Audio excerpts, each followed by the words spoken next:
সময়টা কম নয়, দীর্ঘ ৪০ মাস ধরে রাশিয়ার আগ্রাসনের বিরুদ্ধে লড়ছে ইউক্রেন। কিন্তু প্রশ্ন, ইউক্রেন আর কতদিন যুদ্ধের ময়দানে, আকাশপথে এবং কূটনৈতিক ও রাজনৈতিকভাবে টিকে থাকতে পারবে? গার্ডিয়ানের বিদেশ নীতি বিষয়ক বিশ্লেষক সাইমন টিসডালের এক প্রতিবেদনে এই বিষয়টি খোলাসা করা হয়।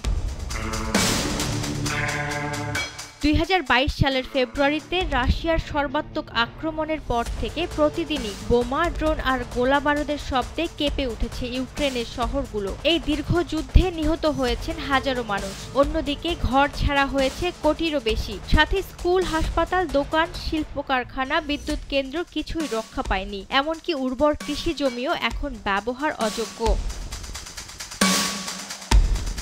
এর মধ্যেই বহুবার বিশ্ববাসীর কাছে সাহায্যের আহ্বান জানিয়েছেন ইউক্রেন। যদিও যুক্তরাষ্ট্র হস্তক্ষেপ করেছিল, তবুও যুদ্ধ থামেনি। যুদ্ধের চাপে ক্লান্ত ইউক্রেনের সেনারা। তারা খুব অল্প অস্ত্র আর গোলাবারুদ নিয়ে ফ্রন্ট লাইনে টিকে থাকার চেষ্টা করছে। একদিকে রাশিয়ার টানা ড্রোন হামলা, অন্যদিকে যুক্তরাষ্ট্র ও পশ্চিমা সহায়তার ভাটা। সব মিলিয়ে পরিস্থিতি হয়ে উঠেছে আরও জটিল। এখন যে প্রশ্নটা সকলকে ভাবায় তা হলো, যদি ইউক্রেন হেরে যায় তাহলে কি হবে? উত্তরটি পরিষ্কার, যদি ইউক্রেন ভেঙে পড়ে তাহলে তা হবে পশ্চিমাদের জন্য একটি বড় কৌশলগত ব্যর্থতা। এই ব্যর্থতা আফগানিস্তান বা ইরাক যুদ্ধের চেয়েও বড় বিপর্যয়কর হতে পারে। ইউরোপ, ব্রিটেন, ট্রান্স আটলান্টিক জোট এবং আন্তর্জাতিক আইনের ওপর এর বিরূপ প্রভাব হবে ভয়াবহ।